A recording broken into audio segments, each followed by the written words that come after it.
Dobrý den, pěkně vás zdravím tady v pěkném kraji. O svých knihách bych prozradil to, že jsou pro mě, to psaní je pro mě takovým určitým mostem, takovým spojením, je to takový můj hovor s lidmi na druhé straně Atlantiku. A co víc bych měl o nich prozradit, asi bych nechal mluvit své hrdiny, ať prozradí oni. Hrdiny těch knížek, těch příběhů. Nechám mluvit je? To je zajímavá a dobrá otázka. Je třeba říct, že i tady jsou určitá místa, kam se knížky schovávají pro další čtenáře a lidi toho využívají a všechno běží velice dobře, bych řekl, a je to vítaná aktivita. Jakou knížku bych šel hledat? Já bych řekl nějakou, kterou třeba znám z dětství nebo tak a zda existuje třeba v místním překladu, v anglickém překladu. Možná to by mě zajímalo, jaké jsou knížky, které jsou ať už české, slovenské, nebo takové, které prostě znám a které bych hledal asi tady v překladu. A kam bych je šel hledat?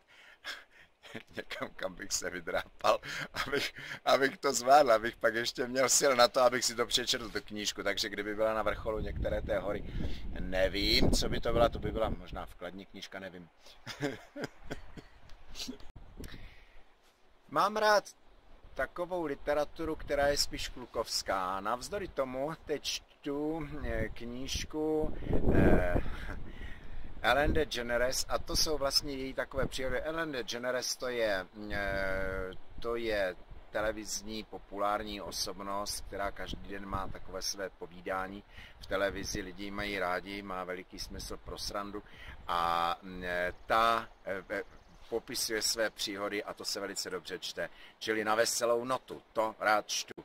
A jinak samozřejmě čtu knížky a témata, které mě zajímají jako kluka. O vesmíru čtu věci, čtu samozřejmě National Geographic magazín, čtu takové věci ty klukovské, bych řekl.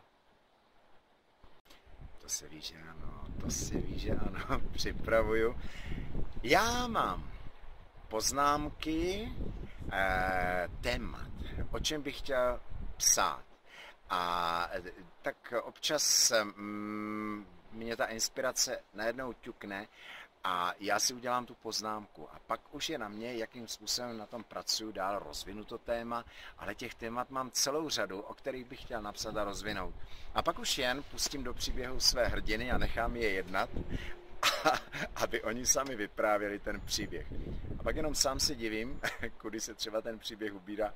A v každém případě ale vím, jak bude končit, jaká je poslední věta, co je účelem toho sdělení, proč to téma píšu. A hrdinové už potom sami si organizují, co si budou povídat ty konkrétní dialogy. Je to velice, velice zajímavá práce s těmi hrdiny. Takže čekám, s jakými novými hrdiny já se setkám na stránkách své příští knížky.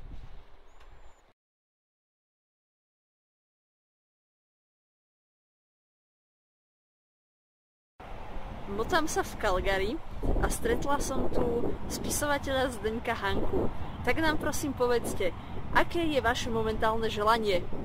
To je náhoda. Dobrý den. Tak jsme se tady potkali. Já mám závazek do každého z těch oken jednu knihu Zdeňka Hanky.